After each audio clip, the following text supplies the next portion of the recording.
కస్తూరి foundation ఆధ్వర్యంలో లచ్చమ్మగూడెం ఆవరణంలోని అంగన్వాడీ నూతన భవనం నిర్మించి ఈ రోజు కస్తూరి శ్రీచరణ్ జన్మదిన శుభ సందర్భంగా ఆయన మాట్లాడుతూ అంగన్వాడీ గది దాత శ్రీ కస్తూరి చరణ్ సౌజన్యంతో ఏర్పాటు చేయడం నిర్వహించడం జరిగిందని అన్నారు.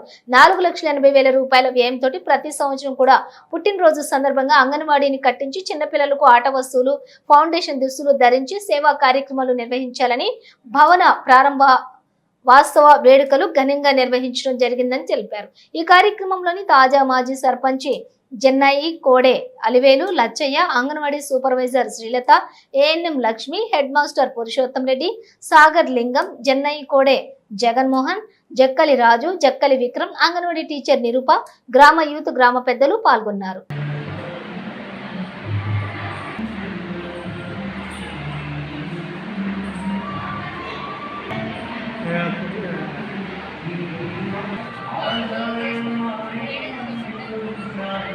మొత్తం వాళ్ళే ఇస్తారా డ్రాయింగ్?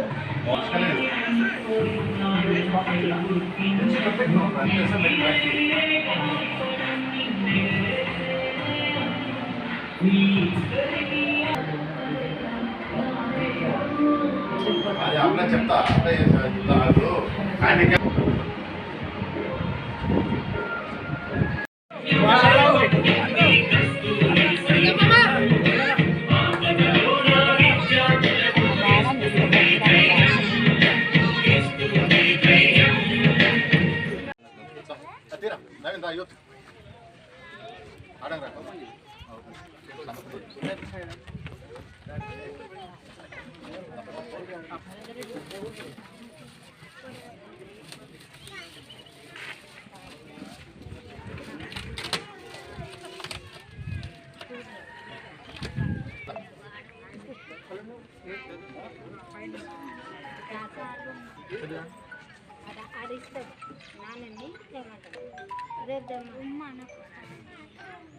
రేపు వస్తారా డాడీ?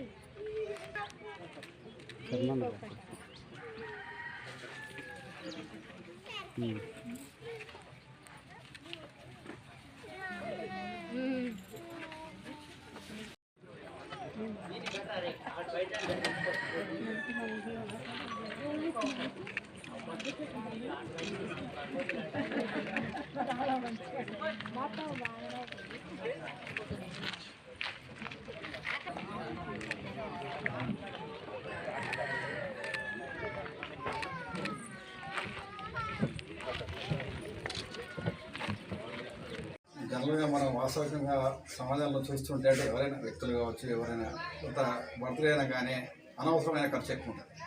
కొంత పార్టీలని, ఫంక్షన్లని, బొకేలు, విషయాలు వారు ఇతరులు అయితే ఇదే ఖర్చు కొన్ని లక్షల రూపాయలు ప్రతి అంటే ఎవరి స్థాయిని బట్టి వాళ్ళు కొందరు వేలలో, కొందరు వందలు, కొందరు లక్షలు ఖర్చు పెడుతుంటారు. అట్లా కాకుండా మన పుట్టినరోజు మనకు పండగ కాదు, మన పుట్టినరోజు 10 మందికి పండగ కావాలన్న ఉద్దేశంతో మేము గత విద్యా సంవత్సరం ఒక నిర్ణయం తీసుకొని అంటే మన పుట్టినరోజు ఏదో ఒక సమాజానికి ఉపయోగపడే ఒక కార్యక్రమాన్ని చేయాలన్న ఉద్దేశంతో ఈ కార్యక్రమాన్ని చేస్తున్నాము. రాబోయే రోజుల్లో కూడా ఈ ఆచారం దీన్ని ఖచ్చితంగా కొనసాగిస్తాం.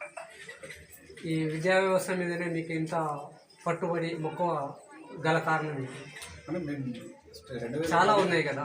ఇంకా 2017లో మేము మా ఫౌండేషన్ స్టార్ట్ చేసినప్పుడు మా ప్రభుత్వ పాఠశాలలు అనేవి మా ఏరియాలో లేకుండే. మేము ఏదైతే ఇక్కడ సమాజంలో ఎవరైనా ఆర్థిక ఇబ్బందుల వల్ల సమాజానికి అంటే చదువుకు దూరమైన వ్యక్తులకు ఆర్థిక సాహిత్యం చేస్తూ వచ్చాము. క్రమంగా ఒకరిద్దరు మిత్రుల సలహా మేరకు ప్రభుత్వ పాఠశాలను విజిట్ చేయడం జరిగింది. విజిట్ చేయడం అక్కడ ఉన్న పరిస్థితులు చూసి ఈ రకంగా ప్రభుత్వ విద్యా వ్యవస్థ ఉంటే ప్రభుత్వ పాఠశాలకు వచ్చే విద్యార్థుల సంఖ్య తగ్గుతుంది.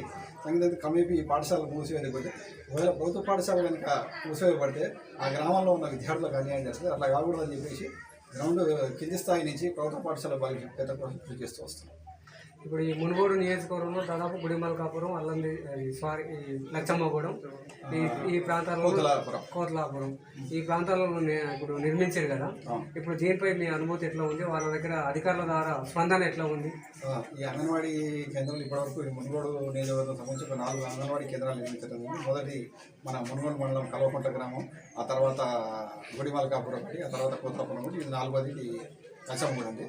చాలా మంది అధికారుల నుంచి చాలా మంచి సపోర్ట్ ఉంది. అంగన్వాడీ కేంద్రాలకు సంబంధించి అక్కడ ఆఫీసర్స్ కావచ్చు, డీసీడీఓ కావచ్చు, ఎవరైతే ఉన్నారో వాళ్ళు ఖచ్చితంగా బాగా సపోర్ట్ చేస్తారు. ఒకవేళ రాజకీయ నాయకులు మీరు చేస్తున్నటువంటి ఈ సంకల్పానికి ఏమైనా ఆర్థికంగా ఏమైనా వాళ్ళు సహాయ సహకారాలు అందిస్తున్నారా ఏమన్నా? అలా ఆర్థికంగా మాకు ఎటువంటి ఎవరు బయట నుంచి ఫండ్స్ తీసుకోం. మా ఓన్ ఫండ్స్ ద్వారానే మా సొంత నిధుల ద్వారానే మేము ఈ నిర్మాణం పూర్తి చేస్తాం. అక్కడ కూడా మేము ఫండ్స్ వసూలు చేయడం కానీ వేరే వాళ్ళ వ్యక్తుల సాయం, రాజకీయ నాయకులు, సమాజంలో ఇతర వ్యక్తుల సాయం కూడా మేము తీసుకుంటాం. ఒకవేళ ఇప్పుడు వాళ్ళు మీ ఈ కార్యక్రమాలు మీరు నిర్వహిస్తున్న సందర్భాలలో ఏమైనా ఆటంకాలు ఇట్లా అట్లాంటివి ఏమైనా వచ్చింది? ఖచ్చితంగా మంచి ఏదైనా కార్యక్రమం తీసుకున్నప్పుడు మంచి ఉంటుంది, చెడు ఉంటుంది. అందరూ మనం చేసిన కార్యక్రమాన్ని మెచ్చుకోవాలని లేదు, అందరూ తిట్టాలని లేదు. సమాజంలో 2 రకాల మనుషులు ఉంటారు, అందరినీ మనం సమానంగా చూస్తూ తీసుకోవాల్సిందే. కానీ వీళ్ళు మనం పగిడారని చెప్పి వీళ్ళు మంచి వాళ్ళు అనేది లేదు. వాళ్ళు మనల్ని అంటే మా కార్యక్రమాలు అడ్డుకుంటున్నారని చెప్పి వాళ్ళకి ఇబ్బంది పెట్టేసి ఈ రకమైన ఇబ్బందులు కొనసాగుతున్నాయి. వాటిని అన్నింటినీ అధిగమించి ముందరిపోతాం తప్పించి ఎవరి మీద మాకు ఎటువంటి ప్రత్యేకమైనది. భవిష్యత్తులో మీరు ఇంకా రాజకీయంగా కానీ ఆర్థికంగా సామాజికంగా ఎదగాలన్నటువంటి అంశంతో మీరు ఉన్నారు కదా,